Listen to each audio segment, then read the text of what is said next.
Hello everyone, welcome back. Toolbox day 2 today, and today we're looking at Phil's swing, so let's get into it. Right, so as I've probably previously mentioned a couple of times, Phil's one of my longest standing students, and over the, I think it's like 2 and a bit years that we've been working together now, he's made some great progress and he's reduced his handicap quite considerably, so it's just a case for us now to kind of keep going. This is the last lesson that myself and Phil had, and what we're kind of working on was controlling his dynamic loft, so we was noticing that the irons were launching a little bit too high and probably losing a little bit of distance. So on the right is the before swing. One thing that we're always going to have to keep on top of with Phil is that you'll notice from the top of the backswing, the hips really want to slide and go in this direction. And what that caused him beforehand was to have a bit of an early release and add a lot of loft to that club. So you can see that there's hardly any shaft lean in this instance. If anything, it's kind of the other way. So we've got the shaft working in that direction, which adds a lot of loft to the golf club and means that it hits very high shots. So afterwards, having spoke about how to control the loft on the club, as well as a couple of ideas on how to control these hips, we see that there is a little bit more of a turn out the way with the left hip, which then means that it can control the loft a lot better. So we'll see in this instance we've got a lot more shaft lean and it's controlled the loft a lot better. And we can also see as we come into the release of both of these shots, on the right we see the big chicken wing that we had before, which is often associated with adding a lot of loft at impact and hitting it really high. And then we have the sawn off, real nice and extended, powerful follow through on the left, which was the after shot. So that's just a bit of a glimpse to what we were doing in the last lesson. There are a couple of things that myself and Phil always kind of revert back to and keep on top of during most lessons, and I'm going to speak about those now. So as well as the lateral hip slide on the downswing, a couple of things that myself and Phil are always trying to keep on top of. One of those is strike. So when Phil's having a bit of a bad day, his strike does tend to move to the heel side of the golf club. So we've done a lot of kind of external drills to ensure that we're finding the centre of the club face a lot more often. And credit to Phil, the work that he's done with that is meaning that we've seen a lot more consistency with strikes.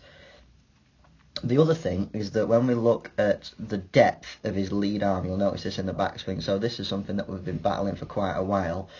We'll notice that Phil's lead arm is a little bit underneath his shoulder plane. I mean, this is not a necessity for me, but it's something that we'd always want to tap into. If we can get that lead arm a little bit higher, I think we can generate a bit more speed, and it always, when we look at the flight scope numbers, it always tends to neutralise Phil's path. The more that this arm wants to droop down and get lower, the more that he wants to deliver it on a in-to-out path on the way down. So that's something that we're always kind of checking and monitoring. But yeah, the big things for me is stopping this hip slide that we see and getting that left hip working more around and that way.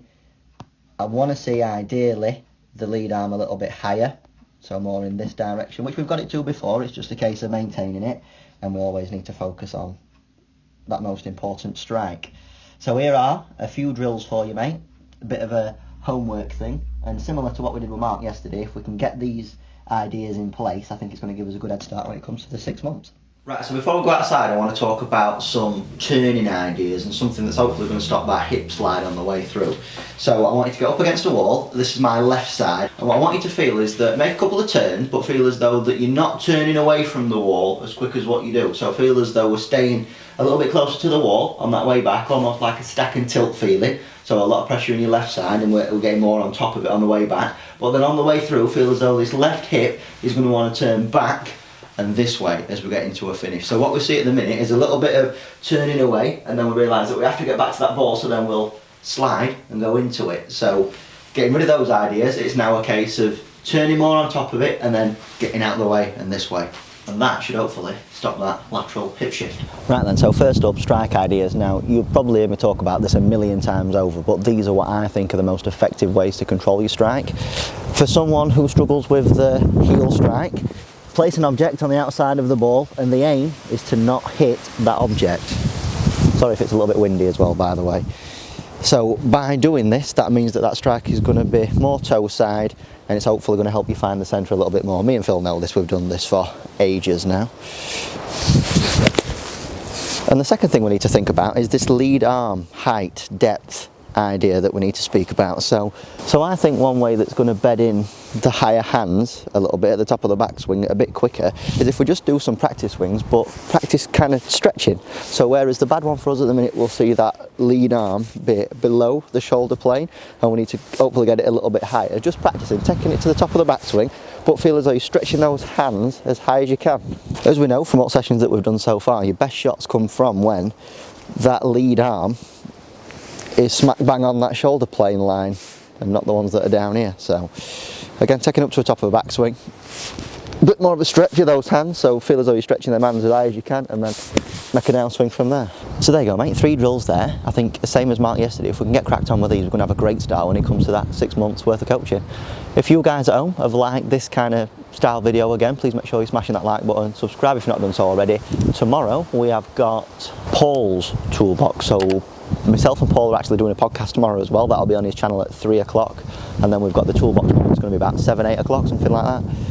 Stay tuned for that, it's going to be super exciting. Till tomorrow, thanks for watching, cheers.